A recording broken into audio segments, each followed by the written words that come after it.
मरने से पहले रावण जिससे मिलने क्यों गया था। दोस्तों, युद्ध भूमि से लौटता रावण अब वैसा नहीं था जैसा वह कभी हुआ करता था। उसके शरीर पर चोटें थी और उससे भी गहरी चोट उसके भीतर कहीं लगी थी। रावण अपने कक्ष में अकेला खड़ा था। चारों ओर मौन था और उस मौन में असंख्य प्रश्न गूंज रहे थे। रावण ने कहा स्वयं से धीमे स्वर में, आज पहली बार ऐसा लगा जैसे मृत्यु मेरे बहुत निकट आ खड़ी हो। देवताओं से युद्ध किया, ऋषियों को पराजित किया, यम और काल तक को चुनौती दी, पर आज उस मनुष्य के बाणों में कुछ और ही था। क्या वही भविष्यवाणी, क्या वही समय आ गया है? कुछ क्षणों बाद उसने अपना सिर उठाया। उसकी आंखों में अहंकार अब भी था और उसके पीछे एक अनकहा भय भी था, छुपा हुआ था। रावण ने आदेश दिया, प्रहरी उस वानर को बुलाया जाए जो श्री राम का दूत है। पवन पुत्र प्रहरी स्तंभ रह गया, पर आज रावण के स्वर में ऐसा कुछ था कि प्रश्न करने का साहस किसी में नहीं था। कुछ ही समय बाद भारी कदमों की आवाज़ हुई, संवित चाल की आहट सुनाई दी।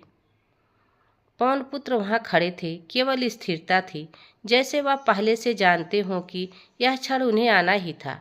रावण ने पवन पुत्र की ओर देखा। कुछ पल तक वह कुछ नहीं बोला। फिर रावण ने कहा, वानर, आज मैं तुम्हें दूत नहीं समझ रहा हूँ। आज मैं तुम्हें उस शक्ति का प्रतिनिधि मान रहा हूँ जो मेरे अंत का कारण बनने वाली है। पवन पुत्र शांत रहे।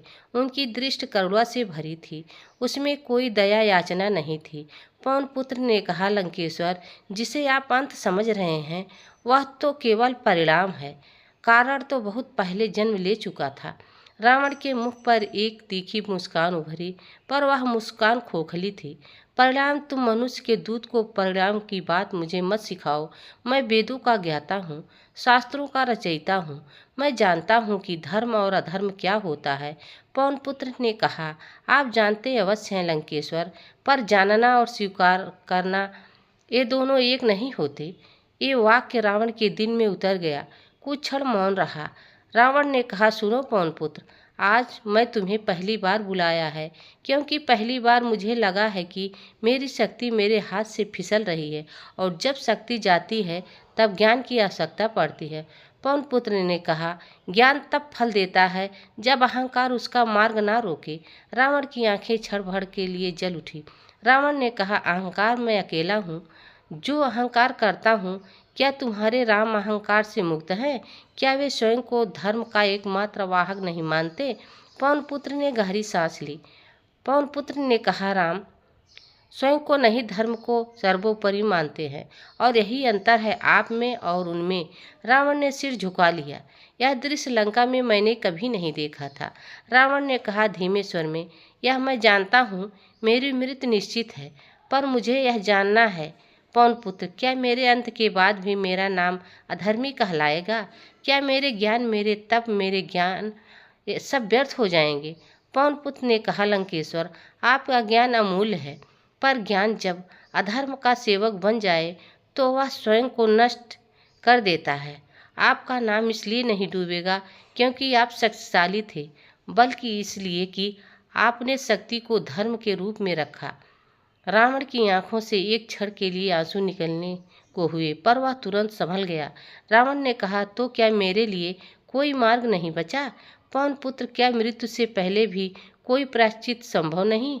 पवन पुत्र ने कहा, मार्ग हर समय होता है, पर मार्ग पर चलने वाले का साहस हर किसी में नहीं होता। रावण ने पवन पुत्र की ओर देखा। आज पहली बार वह दृष्टि शत्रु की नहीं थी, वह एक जिज्ञासु आत्मा की दृष्टि थी। तो बताओ पवन पुत्र, अगर सच में जानना चाहूँ तो मुझे सबसे पहले क्या छोड़ना होगा? पवन पुत्र ने बिना रुके उत्तर दिया, अपने मैं को लंकेश्वर, क्योंकि वही मैं लंकेश्वर, क्योंकि वही मैं आपको रावण बनाता है और वही आपके अंत का कारण भी है। मौन गहरा गया, इतना गहरा कि जैसे समय भी रुक गया हो। रावण और पवन पुत्र का संवाद आगे बढ़ने लगा वाला था, जो केवल दो व्यक्तियों का नहीं बल्कि अहंकार और धर्म का अंतिम टकराव था। मौन अब बोझ बन गया चुका था, ऐसा मौन जिसमें शब्द बोलने से पहले ही टूट जाते हैं। रावण ने धीरे धीरे आंखें बंद की। उसका स्वर अब आदेश देने वाला नहीं था, वह स्वर किसी ऐसे व्यक्ति का था जो जीवन में पहली बार अपने ही भीतर झांक रहा हो। रावण ने कहा, तुम कहते हो मुझे अपना मैं छोड़ना होगा, और क्या तुम जानते हो पवनपुत्र, इस मैं को मैंने बड़ी गढ़ा है, इसी में मुझे अपमान से ठुकरा कर त्रिलोक का स्वामी बनाया, इसी मैंने देवताओं को मेरे चरणों में झुकाया, तो बताओ जिसने मुझे बनाया उसी को मैं कैसे त्याग दूं।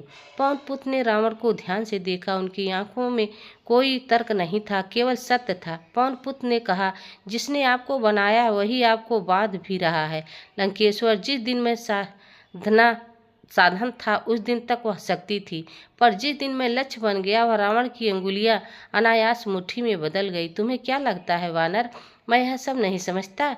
मैं जानता हूँ कि मेरा पतन क्यों निश्चित है। मैं जानता हूँ कि सीता का हरण मेरे जीवन की सबसे बड़ी भूल थी, पर क्या तुम यह भी जानते हो कि उस समय मेरा विवेक क्यों मौन हो गया था? पवनपुत्र कुछ नहीं बोले, वे जानते थे ये प्रश्न उत्तर नहीं स्वीकार चाहता है। रावण ने आगे कहा, क्योंकि मैंने पहली बार किसी शक्ति के से भय महसूस किया था। वह शक्ति सीता नहीं थी, राम थे। पवनपुत्र ने कहा, वह पर वही क्षण था जब अपने ही अंत को आमंत्रित कर दिया। रावण ने कड़वाहट भरी हंसी हंसी।